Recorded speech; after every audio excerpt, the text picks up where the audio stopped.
শ্রাবণ মাসে পূজা অর্চনা, ধ্যান, মন্ত্র জপের বিশেষ ফল পাওয়া যায়। পাশাপাশি জীবনে সুখ সমৃদ্ধি আগমন ঘটে। এই মাসটি শিবকে সমর্পিত। শিবের পুজোর পাশাপাশি এই মাসে দান পুণ্য করলে ঘর পরিবারে সুখ শান্তি বজায় থাকে। শাস্ত্রমতে দান পুণ্যের বিশেষ ফল পাওয়া যায়। তবে শাস্ত্রমতে এই মাসে কিছু জিনিস ভুলেও দান করতে নেই। এর ফলে বিপরীত ফল পাওয়া যায়। শ্রাবণ মাসে কি কি দান করবেন না জেনে নিন। নুন বা লবণ। শাস্ত্রমতে শ্রাবণ মাসে ভুলেও নুন দান করতে নেই। শাস্ত্রে নুনের সঙ্গে রাহুর সম্পর্ক মনে করা হয়, তাই শ্রাবণে নুন দান করতে নেই। এর ফলে ব্যক্তি অর্থাভাবের মুখোমুখি হতে পারে।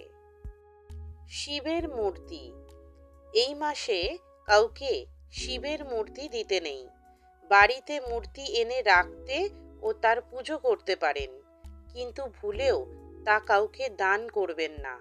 শিবের মূর্তি কখনো উপহার বা দান হিসেবে দিতে নেই। সীসা দান। শ্রাবণ মাসে কাঁচের জিনিস দান করতে নেই।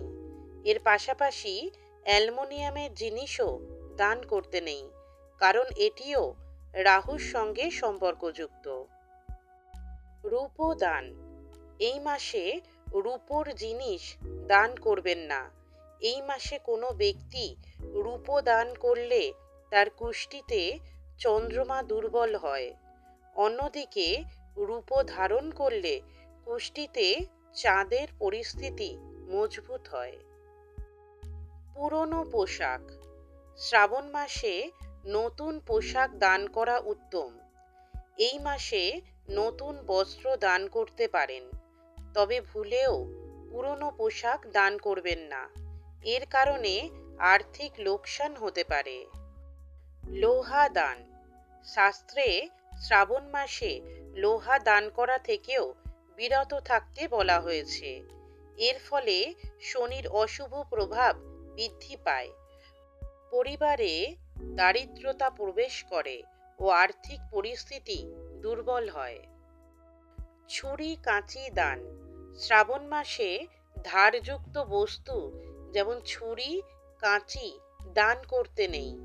এর ফলে শিব অপ্রসন্ন হন, এমনকি পরিবারের সদস্যদের মধ্যে দূরত্ব সৃষ্টি হয়।